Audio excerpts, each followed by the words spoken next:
Ireland, Wales, the Midlands, East Anglia, the South East, simply clear blue skies. But for South Devon, parts of Cornwall, a few showers here and there first thing. I think these will become fewer and further between into the afternoon. Still a chance of the odd downpour, though, into the afternoon. Otherwise, for most, it's a dry and sunny picture. Just this area of low cloud drifting southwards along the east coast of England to affect Lincolnshire and Norfolk by the afternoon, mostly a coastal feature. And it's going to feel cooler on the coast with a keen breeze from the North Sea, and that freshens up further on Thursday as we start the day. That will bring in a lot of low cloud across parts of the Midlands, eastern England, as well as parts of eastern Scotland. But again, that will tend to break up during the afternoon, leaving a dry and sunny end to the day on Thursday for most. Friday, a repeat performance, high pressure in charge, plenty of sunshine, and feeling warm in that sunshine. Expect a warm front, moving from the kitchen right through to the rest of the house. Boxed Boilers, sponsors of weather on GB News. What does it feel like to be a Great British Giveaway winner? That's a big surprise. Oh my God, I'm going to cry. Do you know what? I've never won anything like this in my life. Oh my God, this is amazing. That is absolutely fantastic. We're over the moon. Yes, that is fantastic. You know, you have no idea how much I needed it. Oh my goodness. That's wonderful. Oh, thank you. Oh, thank you so much. I was gobsmacked. Thank you, GB News. I'd say don't hesitate, do it. If you're not in it, you've got no chance of winning it. Thank you. You weren't expecting to get that call today, were you? No, I wasn't. You really could be our next big winner. Head over to gbnews.com/win now to find out how and get your entry for the Great British Giveaway. Great prizes, even greater wins. Mornings don't have to be tiresome, especially if you have the right company. Wake up to news as it happens, opinion and debate, and of course, a little bit of entertainment too. Because when the kettle's on, we're on. That's Breakfast on GB News, a show worth waking up for. Every morning from 6 a.m. Only on the People's Channel, Britain's news channel. We'll spread the news, you spread the word. The royal family is an enduring symbol of tradition, unity and pride for Britain. At GB News, we celebrate what makes this country great. In our new royal newsletter series, you can join me, Cameron Walker, for Inside the Palace, an exclusive look every week that takes you beyond the gates and brings you the very latest from those at the heart of the monarchy. Never miss a royal moment again. Sign up now. Go to gbnews.com/royal newsletter and get the latest straight to your inbox. Exciting news. Every Friday, my Patrick Christys Tonight Show is going to have a twist to it. We're welcoming some special guests. You. That's right, on Fridays I'm going to be doing my show in front of a live studio audience because this show is about you and what you have to say. It's going to be the same big debates, same big topics, same big opinions. But every Friday night at 9 p.m, you are invited to come on down to Patrick Christys Tonight to be a part of the action. Only on GB News, the People's Channel, Britain's news channel. Hi, I'm Michelle Dewbs, and my show is your opportunity to cut through all the noise and dive in headfirst to some robust debates. Ideas clash. Situation, isn't it? Because the failure is... You're deliberately avoiding my point. Nothing's held back. And if you think this is the end of it, wait for more. And we do not shy away from the difficult stuff. Sometimes I want to shake people and say, if only you understood. So join me on Dewbs and Co weeknights at 6 p.m, only on GB News, Britain's news channel.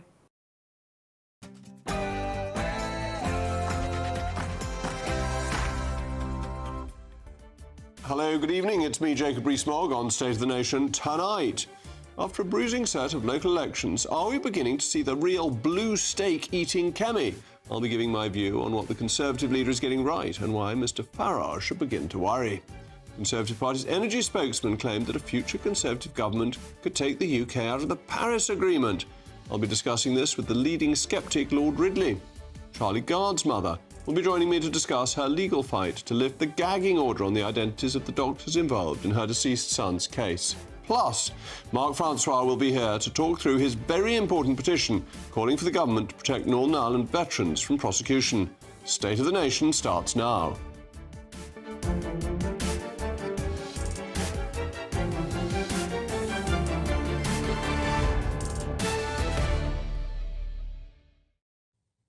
I'll also be joined by my most pugnacious panel, the former editor of The Sun, Kelvin McKenzie, and the journalist and broadcaster, Michael Crick. As ever, I want to hear from you. Let me know your views. mailmog@gbnews.com. But now it's your favourite time of the day, the News Bulletin with Aaron Armstrong.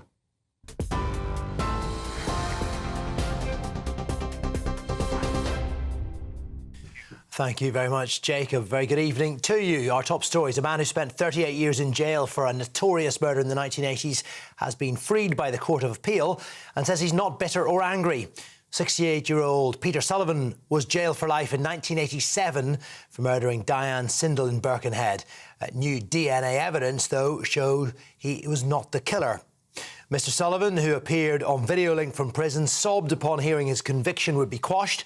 The 21-year-old Miss Sindel was beaten and raped and left in an alleyway after being attacked on her way home from work in 1986. It brings to an end what's thought to be the longest-running miscarriage of justice in British history. Conservative MP Patrick Spencer has been charged with 2 counts of sexual assault. It follows an incident which is alleged to have happened at the Groucho Club in London in August 2023. The Met Police says it's issued the charges in relation to 2 women. Mr. Spence will appear at Westminster Magistrates Court on the 16th of June. GB News has contacted his office, but Mr. Spencer has yet to respond. A 21-year-old man's been arrested over a series of suspected arson attacks on property linked to Sir Keir Starmer. It follows a fire at the Prime Minister's private home in Kentish Town in North London yesterday, a separate smaller blaze at a property also linked to the Prime Minister on Sunday, that was in Islington, and a car fire which took place on the same street as the house in Kentish Town on Thursday.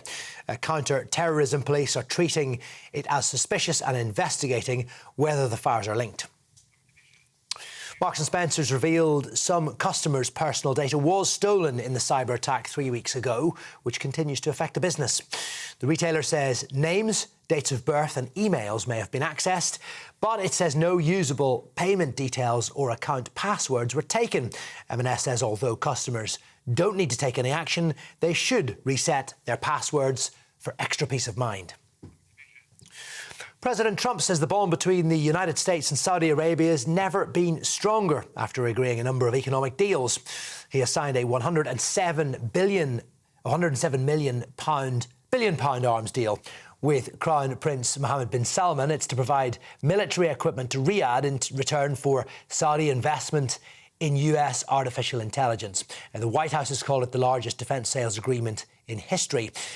Now, Donald Trump is being accompanied by business leaders, including Elon Musk and the boss of OpenAI, Sam Altman.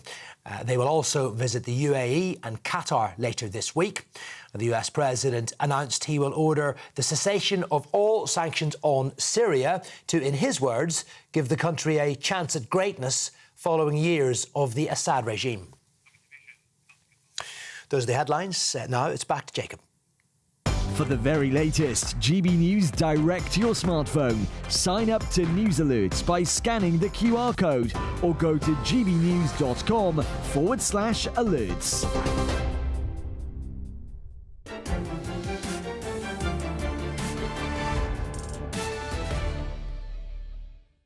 Welcome back to State of the Nation. After a devastating set of local elections, are we beginning to see the real Cammy? Earlier today, the Conservative leader was speaking to the GB News political editor, Christopher Hope, and made it crystal clear she's not letting the disgraceful family farm tax stay.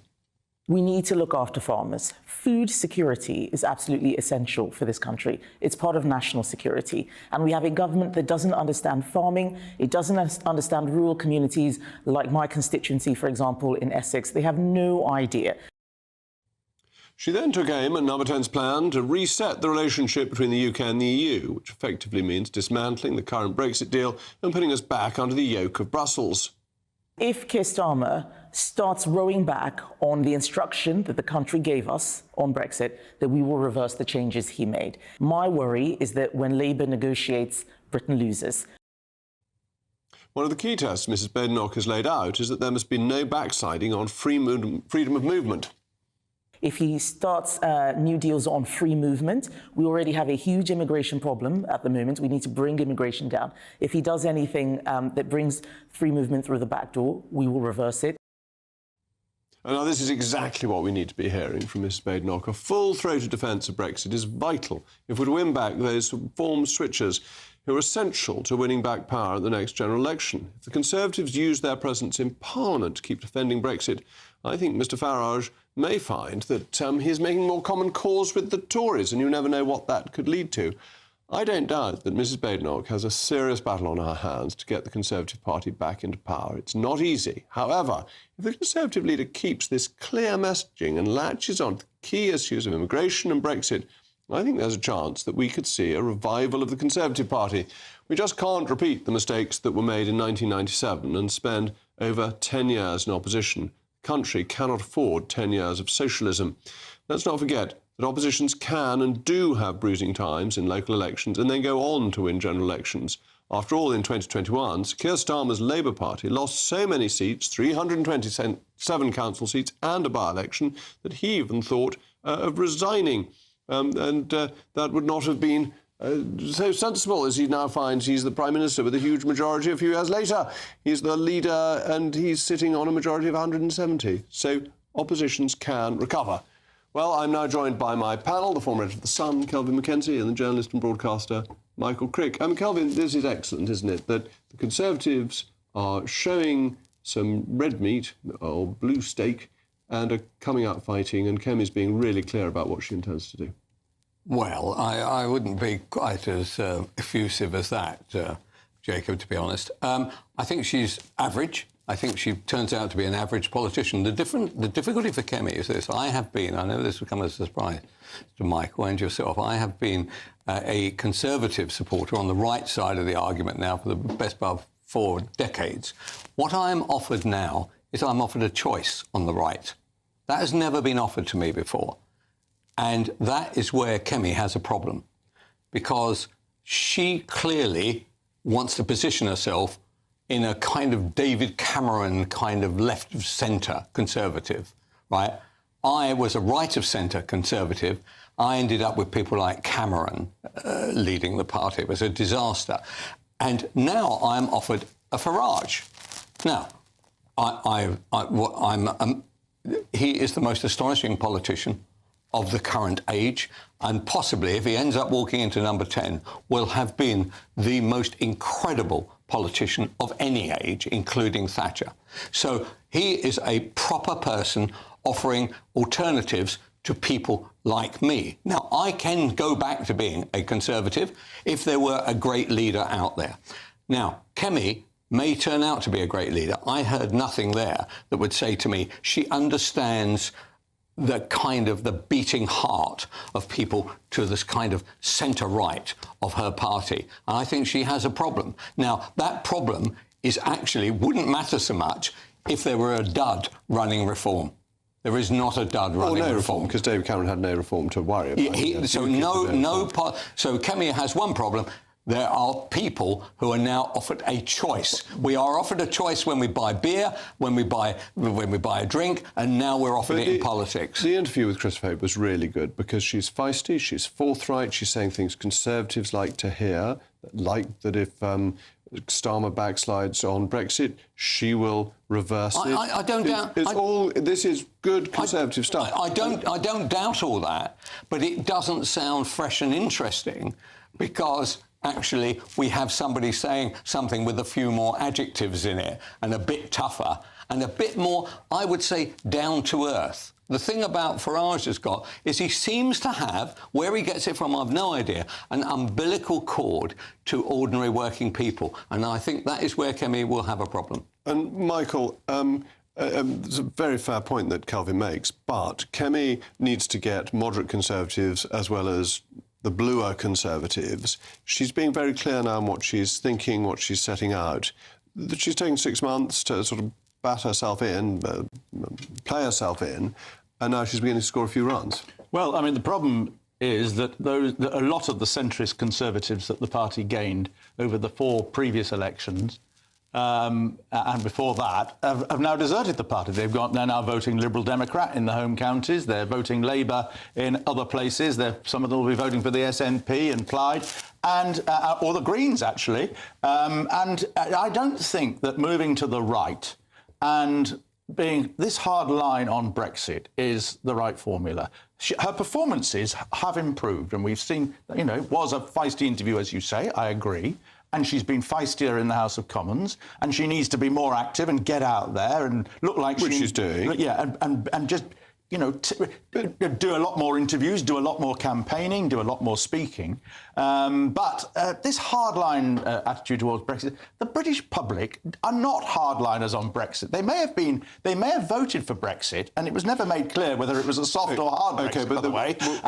They're certainly not in favour of Brexit now. All right, but there are two things that we know people want, and that is not to have free movement. And 65%. Well, it depends what you mean by free movement. If you mean the youth mobility scheme, youth mobility scheme is free movement. 65. Well, hold on, Michael. 65% of people who used free movement when we were members of the European Union were aged 18 to 30. It was a youth free movement then for the majority of people who came, nearly 2/3. So if you open up... But it doesn't have an effect on migration, because you have people you have British people going to Europe, and they're balanced against Europeans coming here. In nothing like the same numbers, because the population of Europe is bigger than the population of the UK. Many, many more come here. Yesterday, Labour's trying to deal with immigration. It will fail if it opens up free movement. If you include youth mobility people backwards and forwards like that, but if you don't include it, you're cheating. Well, not really. It's not, because they're not permanent. They're temporary. And we gain... Awful lot stay quite a long time. We gain through the intellectual interchange, people meeting people with foreign ideas, foreign businesses, and... They can do that on the telephone. Yes, doesn't cost much to keep in touch. I don't agree with you about that. Yeah. I think our country, if it has suffered over Brexit, one of the ways it suffered is we lost a huge amount of quite dynamic, clever young people who went back home, and I think they added to the nation, and it wasn't a distraction. What about all these millions who've come in? I mean, the country is fed up with mass migration. I think our problem is that we've now replaced some of these very, very clever people who were ambitious and wanted to learn the second language and actually brought something to our country, in my view, right? And we've replaced them with a load of people who are basically freeloaders who are living off the state. And I really object to that. So my advice is we chuck out the freeloaders, we turn back the boats, and we invite some of the youngsters from France, Italy and the like to come over here. My Uber driver this morning, right, Bulgarian, two and a half jobs. The missus worked for Dexter's, the estate agent. She was a Bulgarian. He's bought his own place in Kingston in Surrey, right? And he's got 2 kids. He seems to be making a bit of a go of himself. I would like to see a bit more of that. But there are lots of people from other countries that work very hard. Who are letting us down. I agree. But I want to see ambitious, bright youngsters from Europe, 18 to 30, coming over here. And actually, why don't we just ship out, for every one that comes in from Europe, let's ship out somebody that comes from, I don't know, Syria or the Mideast or the Congo or somewhere like that. Why don't we have a trade like that? Well, because I don't think that would be possible to do. I agree. It may not be easy to do, but I like the idea. You ought to be using black taxis, not Ubers. I'm very worried you're not supporting the black cab trade, the gondolas of London. What I'm worried about, Jacob, is the inconsistency in your position. You are a man who's campaigned in and out of government against working from home, the importance of face-to-face contact in the office, but you're saying that when it comes to contact with young people in Europe, that can all be done on the telephone. Yes, I am, because I don't want any more people coming to this country. But you recognise the inconsistency in that position. We are full, no, because they're not working, they're just chatting. It's the old BT advert. It doesn't cost much a lot of brilliant ideas, businesses and some sort start off with chat. I'm going to get my line out about international direct dialing, very modern thing that you can do nowadays. There's a wonderful thing you should watch on YouTube when the Queen does the first subscriber trunk dialed call, and she calls the Provost of Edinburgh, and it's absolutely brilliant. Anyway, thank you to my panel. In a moment, we will be discussing whether it's time to follow Donald Trump's lead and withdraw from the Paris Climate Agreement.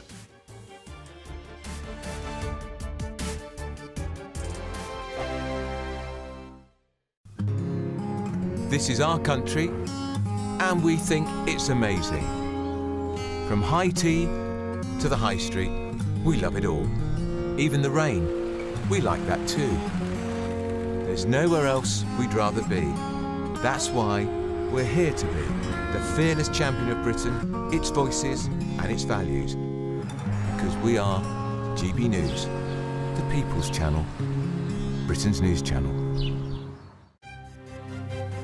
GB News Breakfast, every day from 6 a.m. Amazing. I'm so pleased for him, and I think everybody in Northern Ireland. He did defeat an Englishman in the playoff. He did. Which is, Justin Rose. Yeah. See, Justin Rose, not many people are going to talk about Justin Rose, well, apart from us. Yes. But Justin Rose, it talk about, the bridesmaid and the bride, and it's been that with Rory.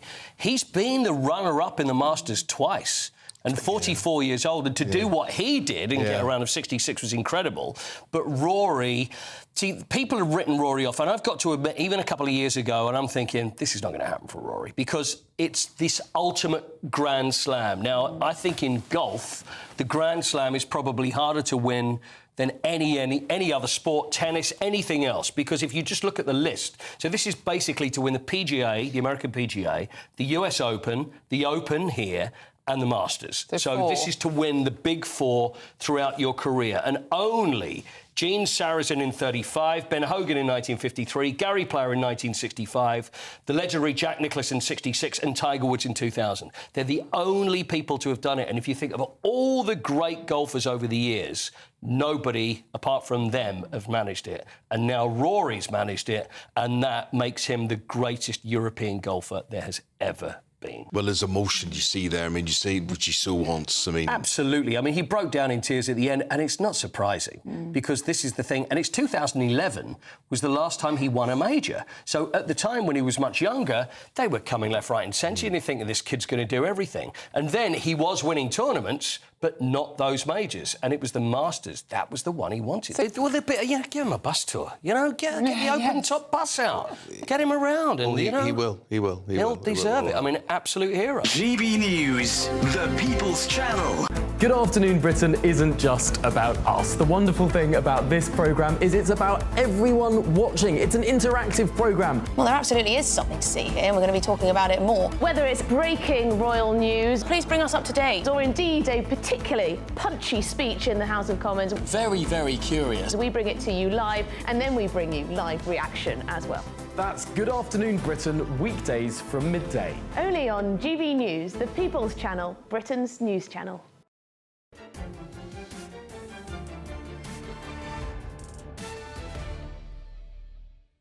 Welcome back. I'm still Jacob Rees-Mogg, and we were talking about the real Kemi, and the mailmogs have come in. Steve, I think the Tories need to stick with Kemi Badenoch. She's got the most terrible job. Moving against her now would be like a football team firing a manager after 2 games.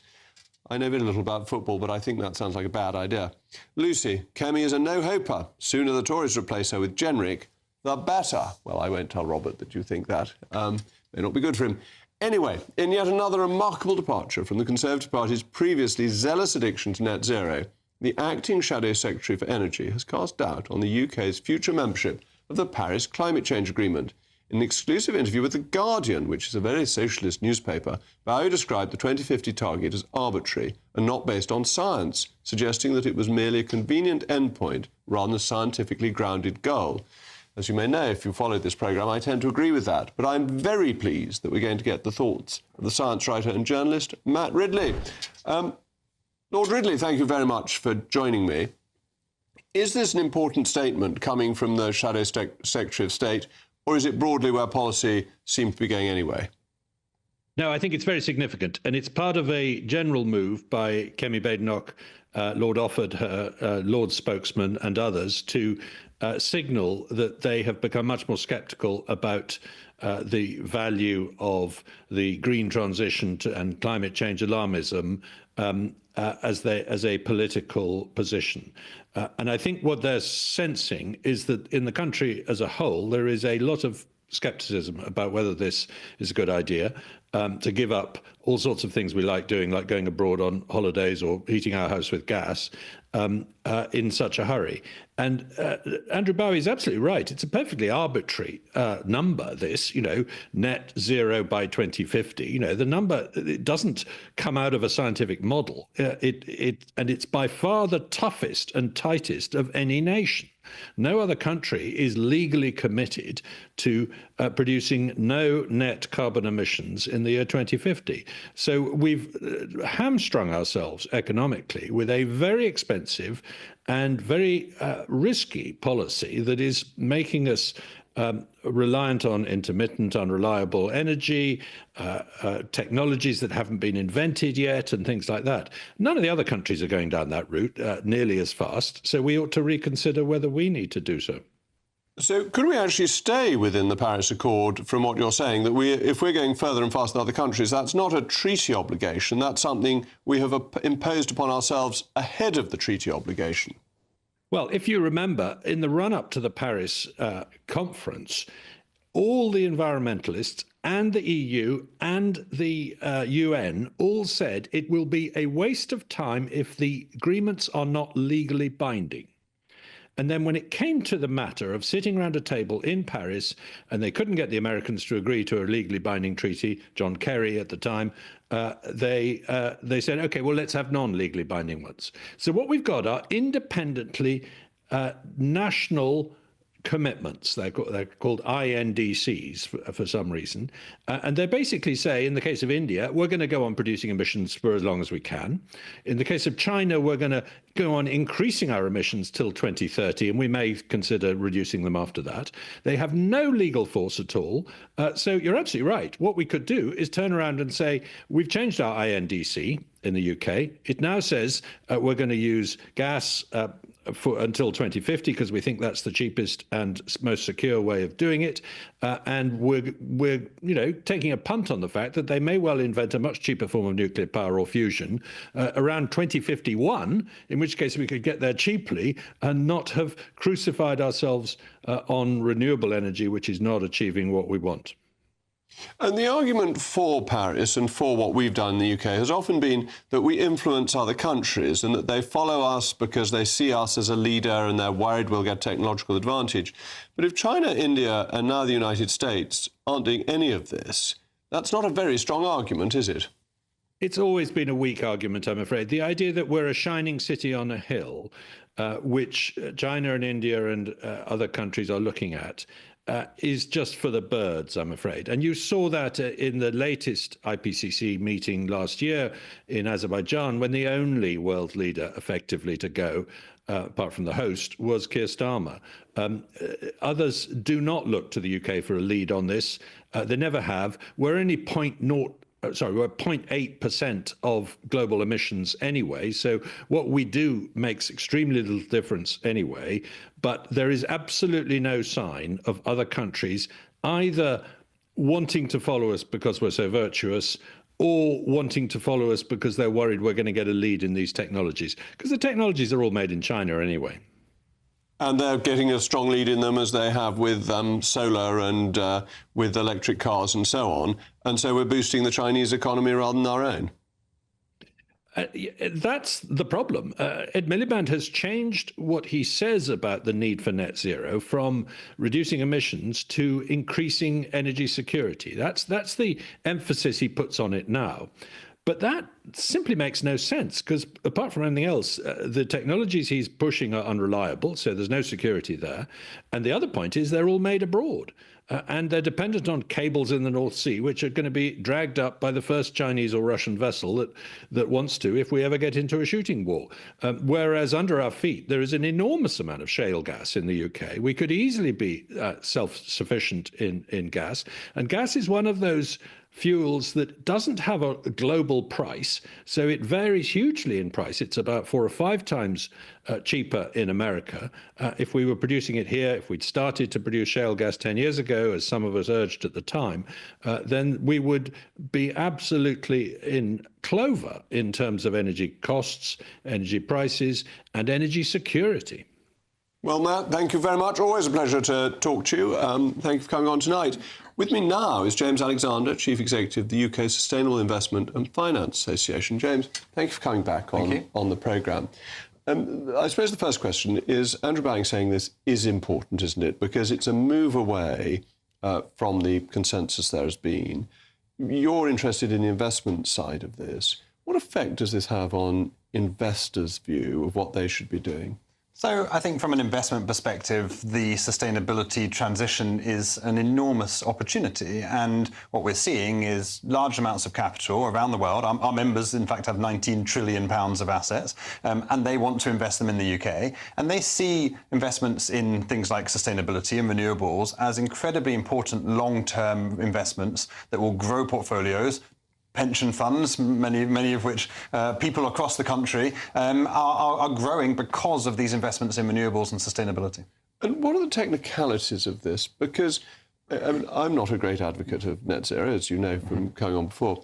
But if a government were to say, actually, we're going to go back to gas, we're going to open more gas electricity stations, we've still got an awful lot of contracts for wind and for solar.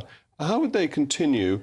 And how secure are those returns for investors? Well, so one of the questions that investors ask when they're looking at making an investment decision is how stable is the environment in which I'm investing? Now, the good news for the UK is that we are considered a very stable place to invest. There's good policy certainty on the whole. We've seen challenges, actually, in certain areas. Electric vehicles has been an area that investors have really struggled with policy certainty because that policy has changed over a number of years. But I think overall investors look at the policy environment. So if there's a suggestion that come the next election we might be leaving some important global agreement, that might make investors feel quite concerned. But I think the key thing is, you mentioned going to gas, I think the key thing will be gas is a problem for the UK because the impact that it has on energy prices. The gas price is what generally sets the electricity price. That fluctuates wildly. Renewables have a very stable, long-term, predictable price. The gas price fluctuates and did when Russia invaded Ukraine.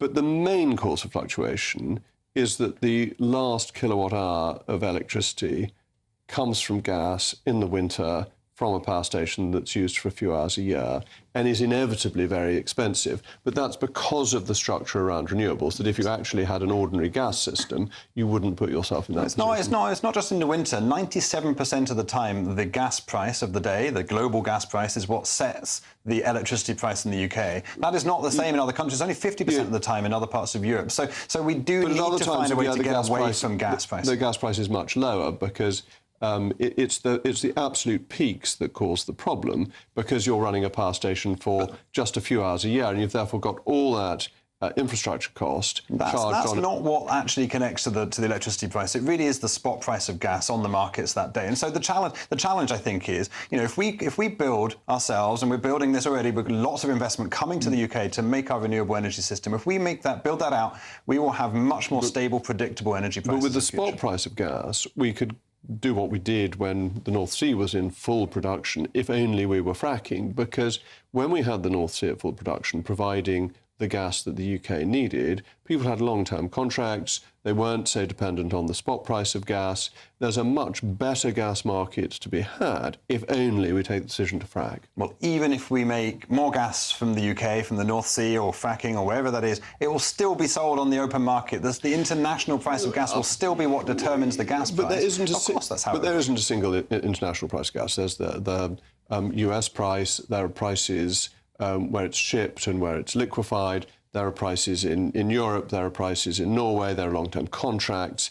It's not like the price per barrel of oil, which is a simple international price, or the price per ounce of gold, because of the complications of moving gas and where it is. Well, even just think of that, what you're saying, the complications of moving gas, of liquefying, of all these other things. The enormous cost of making gas is huge on our electricity system. Well, no, that's a system we've got because we're not using our own gas. If we got it from shale gas, that's much, much cheaper and indeed emits less than liquefying gas and then regasifying it. But what it does is it stores up risk for the future, because what we don't want to do is continue on an energy system that is not fit for the future. And in fact, what we should be doing, and this is the amazing opportunity that we now have, which is there is a huge amount of investment, international investment, that can come to the UK and allow us to be a leader in the technologies of the future. Now, do we want to be looking at the technology of the past, of gas, of fossil fuels, or do we want to be focusing on the economy of the future that's built around sustainability, using the amazing research that that comes out of our universities, deploying that here in the UK, creating amazing industries here that we can then export around the world. That's the future that I want to see, and that's the future that investors are looking for. We've been trying to get fusion for quite a long time. It's always still 10 years off. Anyway, thank you very much, Alexander. Good to have you back on the programme. Shortly, I'll be speaking to Charlie Gard's mother about her new legal fight to lift the gagging order on the identities of the doctors involved in her son's case. Thank you very much.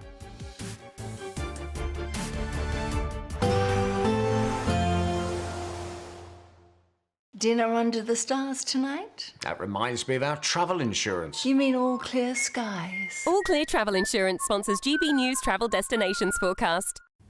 Hello. Some heavy showers through this week over central parts of the Mediterranean, affecting Sicily, Sardinia, and also at times the Balearics. Things have cooled off a little bit across Greece and Turkey. The wind's coming down from the north, but plenty of fine spring sunshine over the Greek islands through Wednesday. There are the showers drifting northwards, affecting Sardinia and increasingly over Mallorca and Minorca. Plenty of sunshine, though, for the Canaries. Sunny skies, too, across the Algarve. Heavy showers inland across northern Spain should ease later this week. All Clear Travel Insurance sponsors GB News travel destinations forecast. Hi there, welcome to the latest update from the Met Office for GB News. We're going to see any showers ease overnight with clear spells widely, although there will be some cloudier areas because as high pressure moves back in and low pressure departs, hence the clearing of the showers, we'll see a bit more of an east to northeasterly breeze, bringing areas of cloud in from the North Sea, and that low cloud will thicken across parts of central and southeastern Scotland, northeast England as well overnight. Some patchy drizzle here and there. Meanwhile, a few showers will continue for parts of Cornwall and South Devon, but for most it's a clear night, and under those clear skies, temperatures will fall fairly widely into the high single figures. A fresh start then to Wednesday, but plenty of sunshine first thing, certainly across the Northern Isles, the Western Isles, Caithness, Sutherland into Aberdeenshire, clear blue skies, but for parts of the Grampians, Fife, Central Belt into southeast Scotland, northeast England, we've got a large amount of low cloud first thing and some drizzle here and there. Northern Ireland, Wales, the Midlands, East Anglia, the southeast, simply clear blue skies. But for South Devon, parts of Cornwall, a few showers here and there first thing. I think these will become fewer and further between into the afternoon. Still a chance of the odd downpour, though, into the afternoon. Otherwise, for most, it's a dry and sunny picture. Just this area of low cloud drifting southwards along the east coast of England to affect Lincolnshire and Norfolk by the afternoon, mostly a coastal feature.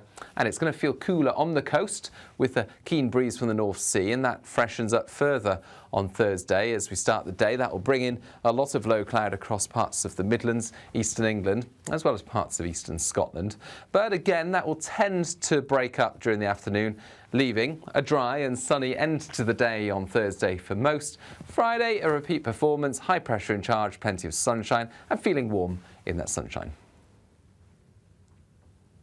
Westminster, the ultimate clique. And you're fighting like rats in a sack. But here on the Camilla Tominey Show, we ask the questions the establishment media is too scared to ask. OK, let me ask you a straight question, because I know you're a straight-talking politician. Whether it's net zero, illegal immigration or law and order, nothing is off limits. You had the power then. Yeah, as I and say, now you've lost it. That's the Camilla Tominey Show, a politics show that's fearless. But no, let me finish my question if you don't mind, because it is my show. Sundays at 9:30, only on GB News, the People's Channel, Britain's news channel.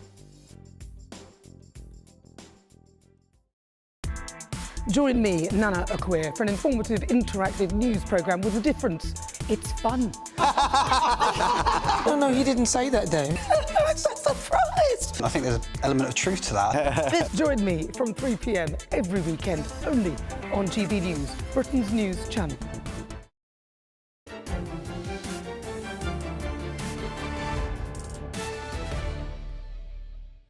Welcome back to State of the Nation. Now, this evening at 9 p.m, Patrick Christys is going to be reclaiming Calais, the last bit of France to belong to England. Here's a taste of what to expect.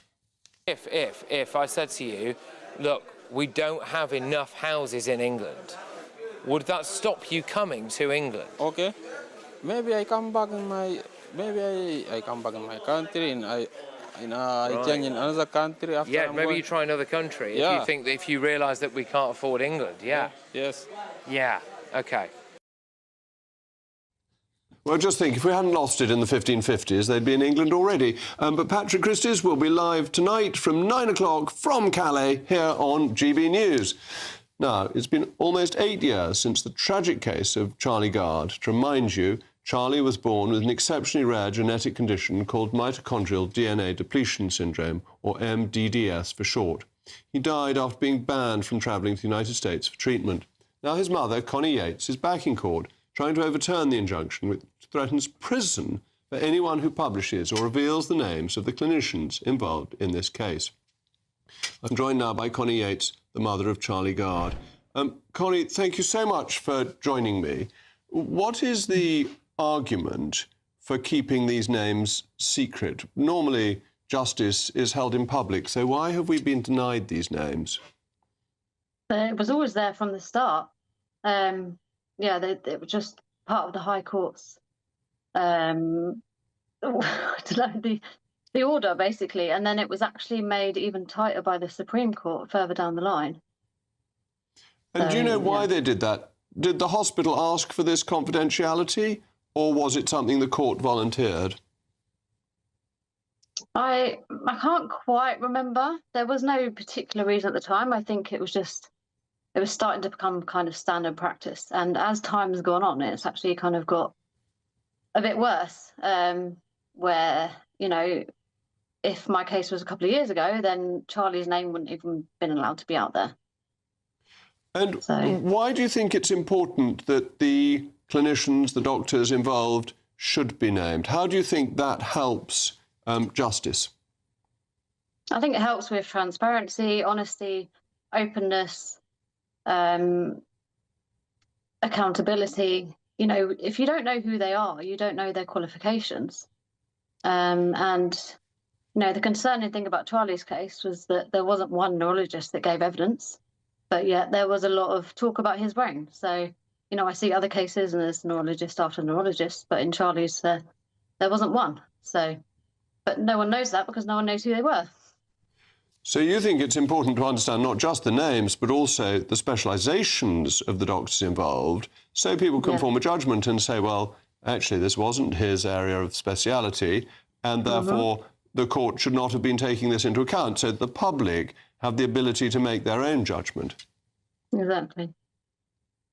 And does it rather feel like an establishment stitch-up, that the courts are protecting their mates who are also employed by the state, paid by the Crown, because it's rather embarrassing for them to admit who it is who made these awful decisions?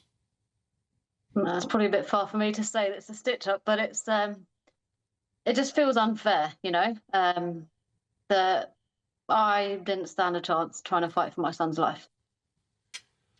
And as you say, it's not fair, and I want to stop it for other parents. For other parents, and as you say, that now even Charlie's name wouldn't be put into the public domain. We wouldn't be allowed to know even that. Well, there was a case recently. The girl actually had exactly the same condition as Charlie, but she was an adult and she wasn't allowed to be named. And it was very hard for the parents trying to fight for exactly the same medication that I was to get it for her, because it was complete blanket ban on her name as well as the doctor's name as well as the hospital. And the court didn't want you to take Charlie to the United States because the NHS was against it. It was basically officialdom who was trying to run your child's life.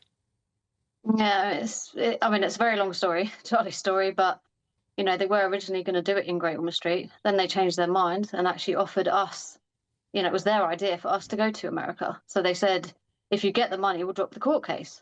So I literally focused everything on getting that money because, as you know, it was a lot of money. It was like 1.3 million pounds. So I wasn't prepared. I didn't have lawyers. We got the money. All I needed was a fit to fly letter from the hospital, which they told me he was fit to fly.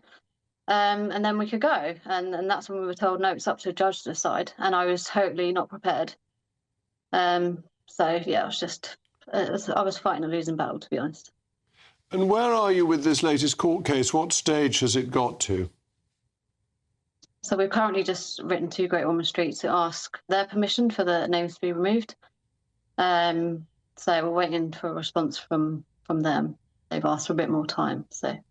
OK, and where does it go from there? So if they say no, they won't give the names, you will then be back in the High Court?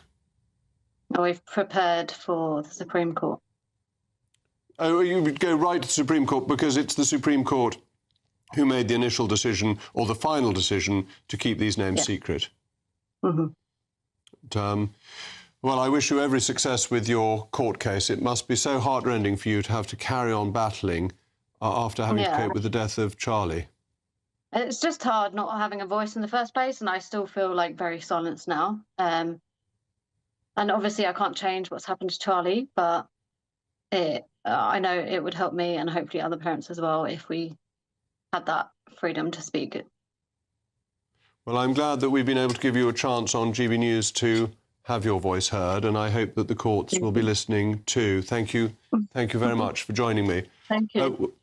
A spokesman for Great Ormond Street Hospital for Children said, "We can confirm we received a letter from a legal firm regarding the reporting restrictions that are in place covering the care provided Charlie Gard. We appreciate the family's position and are now considering how best to respond."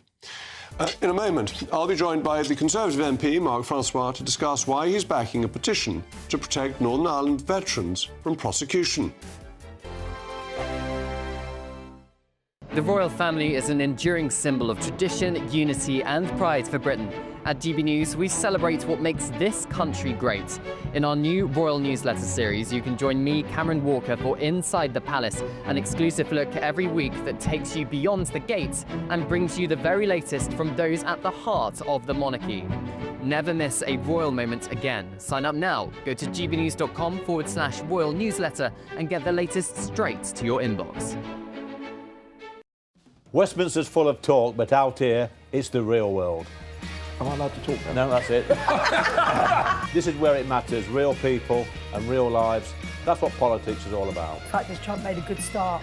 No. Straight answers, no spin, and just a couple of pints. How many fingers have I got up? About 10. So join me for Lee Anderson's Real World every Friday at 7 p.m, only on GB News. The People's Channel, Britain's news channel. From the school run to the home run, watch a new show for all of Britain. He can say whatever he wants. A straight-talking show where all voices are heard. And, you know, when are we going to stop talking about smashing the gangs and actually do it? With the stories that matter from every part of our country. There's a bit of a crash landing there for your Chancellor. Bold, fearless and standing up for you. That's me, Martin Daubney, 3 p.m. till 6 p.m, weekdays, here only on GB News. The People's Channel, Britain's news channel. Hi, I'm Michelle Dewberry and my show is your opportunity to cut through all the noise and dive in headfirst to some robust debates. Ideas clash. Situation, Because the failure is... You're deliberately avoiding my point. Nothing's held back. And if you think this is the end of it, wait for more. And we do not shy away from the difficult stuff. Sometimes I want to shake people and say, if only you understood. So join me on Dewbs and Co weeknights at 6 p.m, only on GB News, Britain's news channel. We're proud to be GB News, the People's Channel. And as you know, we always love to hear your views. Now, there's a new way of getting in touch with us at gbnews.com/yoursay. By commenting, you can be part of a live conversation and join our GB News community. You can even talk to me, Bev Turner, or any of the members of the GB News family. In the GB Newsroom, we bring you the news as it happens. With our team of dedicated journalists across the UK, we're ready to keep you up to date with what's happening every half an hour, every single day. Bulletins here on GB News, the People's Channel, Britain's news channel. Headliners on GB News 11 p.m. every night. It's got 3 top comedians going through the next day's newspapers so you don't have to read them, which is great. That's a good point. He's lying. I mean, maybe he's not lying. That's Headliners every night from 11 p.m. and 5 a.m. as well on GB News, Britain's news channel.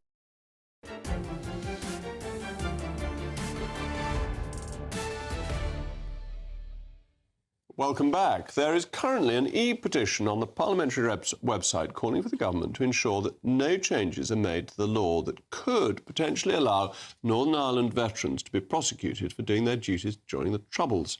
Labour has vowed to amend the Legacy Act, which was brought in by the previous Conservative government and sought to bring an end to prosecutions against veterans, many of whom are now elderly. Well, I'm joined now by the Conservative MP for Raelene Wickford, Mark Francois, as well as my panel, Michael Crick and Kelvin Mackenzie. Mark, thank you very much for coming in. What are you trying to achieve with this petition? Well, it's the veterans who've put it together. In a nutshell, Labour are trying to change the law because they say the Legacy Act is incompatible with certain parts of the sacred Human Rights Act. And so this government of human rights lawyers is trying to change the law, which would have two effects. One, it would reopen our Northern Ireland veterans to this endless cycle of investigation and re-investigation, whilst at the same time making it easier for Gerry Adams to sue the British taxpayer. Now, there are politicians like me who are very annoyed about this, but the veterans who fought in Northern Ireland and other veterans are extremely annoyed, so they've put together a petition. Just before we came on air, was up to nearly 40,000 signatures in just over 4 days, which is pretty good going. If it gets to 100,000, we have to debate it in Parliament, and we're trying to show the Labour government the strength of feeling against doing this. And it's the courts, isn't it, that have said that parts of the Act that we passed is against the European Convention on Human Rights, and the Irish government is strongly opposed to this Act as well. Yes, but in a number of the court cases, the government could have appealed to higher courts, but because they're a government of human rights lawyers from the PM downwards, they haven't done that. They regard paying homage to the Human Rights Act as more important than defending the soldiers who upheld the rule of law in Northern Ireland. We think that is abhorrent. And that's absolutely key, isn't it? That the British have always had very high standards for their armed forces, yes, and have taken the view that if people commit crimes when serving the Queen, as it then was, they should be prosecuted for them. You agree with that? So isn't it only right that any allegations are investigated to see whether or not laws were broken? Well, all soldiers had to operate under the rule of law. They had to comply, with, in most cases, with something that was called the yellow card, which laid down when they could and could not open fire. Of course, every soldier would believe that the law should be upheld, that they were there to uphold law and order in Northern Ireland. But nearly all of these cases were investigated at the time, in some cases 50 years ago. And Sinn Féin and their allies who want to rewrite history are often constantly trying to revive these cases, often through coronial inquests, to pursue those veterans for their own ends. And some of these veterans are 80 and they've been arrested early in the morning, as if they were really dangerous. When Dennis Hutchings was arrested, who subsequently died in the middle of a trial, the PSNI sent 11 officers to arrest a man in his mid-70s who was dying of cancer. I don't know what they thought he was going to do to them. And who had been investigated in the early 1970s. Correct. So at the bottom line, this is two-tier justice. It's one justice for our Northern Ireland veterans. It's a completely different form of justice from Gerry Adams and some of his friends who were given so-called letters of comfort by Tony Blair. Well, thank you for bringing this to the attention of GB News. I also want to ask you, because you've been very busy in the House of Commons today, with an important Opposition Day debate, where the Conservatives said something quite bold, that if Keir Starmer gives way on Brexit freedoms in the reset negotiations, an incoming Conservative government would cancel them. So if he does an agreement to give Fish away for 10 years, and we get in 2029, it'll just go on day one. Yes, because to do that would be utterly contrary to the principles of the 2016 referendum, which said that we should take back control of our laws. The risk is not just about fish, although that is definitely one. They're probably going to go for what's called dynamic alignment on veterinary measures and food standards. It sounds a fancy term, but what it means is if the EU change their rules, we automatically comply with them. They dynamically move and we follow, even if Parliament doesn't want to. So we become a passive rule taker. That is totally against the spirit of the referendum. That is, in effect, a surrender of our sovereignty. And therefore, if we came into government and they're mad enough to do it, and we still hope they won't, we would then feel obliged to overturn it. This summit on Monday, we're calling the Surrender Summit because they're going to surrender some of our powers to the European Union. Well, Michael, let me bring you in, because you always want to surrender to the European Union, so you must think this is a rather good thing. Well, I do think we need to repair relations between this country and the European Union, make business between the two sides easier than it is now. A lot of damage has been done by Brexit in terms of growth and our economy. There's no evidence that the British public voted in 2016 for a hard-line Brexit. It was never really specified at the time.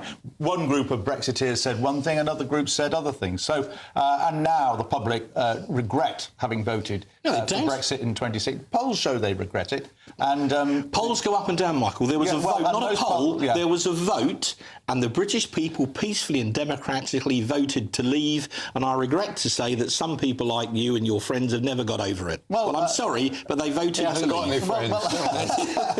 I'll be your friend. Is the British public not allowed to change its mind then? We're not allowed to say, actually, we think it's a disaster. The principle of the democracy in this country is that people do change their minds, and when they change their minds, what the government does reflects that. That's what happens in general elections, and people voted for it. But they don't want to be ruled by the European Court of Justice again, which would come in with its democratic alignment. I think on some of these things, it's so petty that it doesn't really matter. It's not petty, it's a fundamental principle. They changed the law, and it's a fundamental... I'm sorry, this is really important. They changed regulations that would affect our ability to export the food that our farmers produce, and we automatically follow them. That is not some minor technicality. When we were in the European Union, all sorts of regulations got changed. Yeah, well, that's why we left. Well, and they got changed, but it was a better way of operating our economy than what we're in now, where we are suffering from no longer being members of the European Union. Utter codswallop. Calvin Bell, you get a word in edgeways after the fish slice. I like the idea of young people from Europe coming to the UK. I just like that idea. I like the idea of shipping out a whole load of our lot somewhere else, right? I've said that before. On other areas, I honestly think this will be considered an error. There will be endless headlines about the fishermen in Hull losing their jobs or prices collapsing. There will be... One of the main reasons that we left was we didn't want to be told by anybody what our laws were going to be, right? And ECHR is a classic example of that. And if they said to us, scrap that, and we'll do X, Y, and Z, there might be a deal in there. What we're saying is, not only are you not going to scrap it, you're going to have to sign up for more of it. This country does not want that. Thank you very much. Thank you particularly to Mark and to my most pugnacious panel, who are on pretty pugnacious form, though Mark was more pugnacious than all of them put together. Anyway, just before we leave, I wanted to make an apology. An article in The Telegraph has pointed out that our American cousins are irritated by the extent to which we apologise in Britain, and I'm desperately sorry that we have given offence and can only apologise thoroughly, fundamentally, on behalf of State of the Nation. Anyway, next, it's the one and only Patrick Christys, live from Calais, as I was saying earlier, the last part of France to belong to the English crown. Patrick, what's on your show this evening? Are you reconquering Calais for the crown? Well, clearly not, Jacob, no, but I am at the epicentre of the Calais migrant crisis, and we've seen it all today. Boats loads of illegal migrants, a camera crew being attacked. We've got Eritreans, we've got Afghans, an entire warehouse full of illegal Sudanese men. Keir Starmer and Yvette Cooper said that they would smash the gangs. Well, I am here to tell you tonight that this lot simply did not get the memo. Wait for 9 to 11 p.m, GB News for Patrick Christys Tonight. There is footage like you have frankly never seen before. It blows the lid off the conventional establishment media narrative, and no other media outlet has done what we have done today. But of course, I'll be with you after your weather.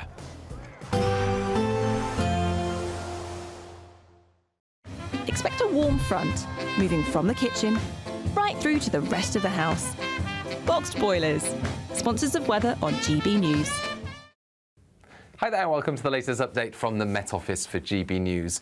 We're going to see any showers ease overnight with clear spells widely, although there will be some cloudier areas because as high pressure moves back in and low pressure departs, hence the clearing of the showers, we'll see a bit more of an east to northeasterly breeze, bringing areas of cloud in from the North Sea, and that low cloud will thicken across parts of central and southeastern Scotland, northeast England as well overnight.